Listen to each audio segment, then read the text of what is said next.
The number one thing that I found that is going to make you have a great hike, and I'm not doing it right now because I'm shooting this video and I need my hands, it's having trekking poles.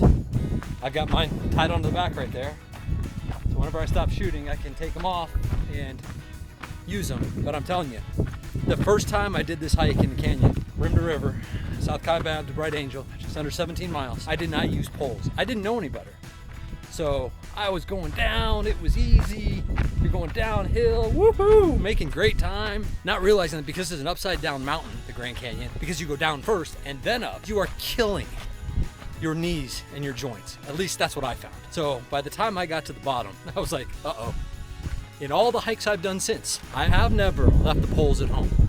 Trekking poles take so much off your knees, transfers a lot of the energy to your arms and your upper body, makes everything kind of work evenly, and I would not hike the canyon without poles, ever again, unless I'm shooting a video like this.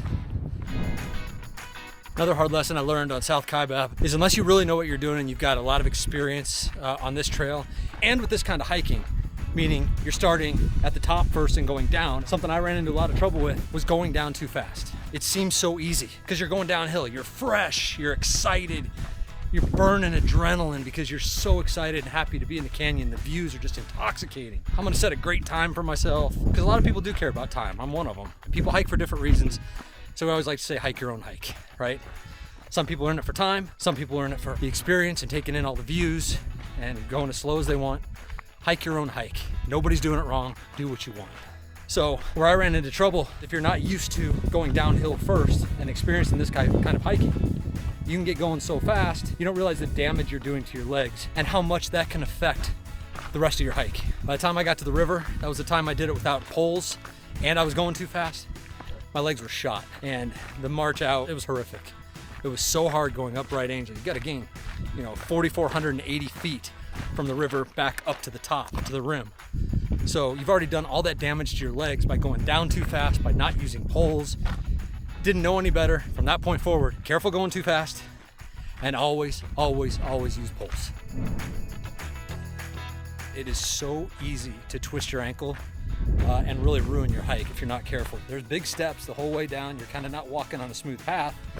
You're stepping up and down constantly, and inside those steps, it's not level. There are actually ruts that are caused by the mule trains. Every single day they take these trails down to the bottom of the canyon to Phantom Ranch, taking tourists down there and also taking supplies down to Phantom.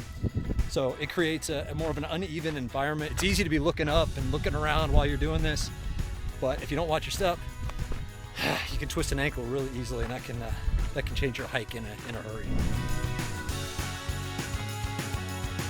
That sign is about as graphic as the National Park Service will ever get, and there's a reason for it.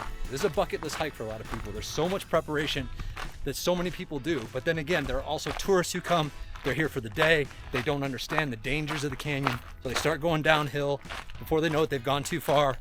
Next thing you know, they can't get back out. They run out of water. They become overheated, and you've got a rescue situation on your hand. Thousands of times a year, the National Park Service has to send rescue parties down, helicopters down to airlift people out. It's not something to be taken lightly, and that sign, Victor Vomit, as it's so affectionately known, is there to let people know what you're doing is dangerous. You better be careful because they don't want to come down and rescue you. Going down is optional. Coming up is mandatory. Take it seriously. One of the big questions that we get in the Hike Grand Canyon Facebook group, is it dangerous? Is there huge fall-offs? Am I going to fall off a cliff? I mean, it is the Grand Canyon. There are 1,000-foot drop-offs all over the place. But the answer is no. As long as you stay on the trail, there is really no danger. The Park Service has done an unbelievable job of maintaining these trails.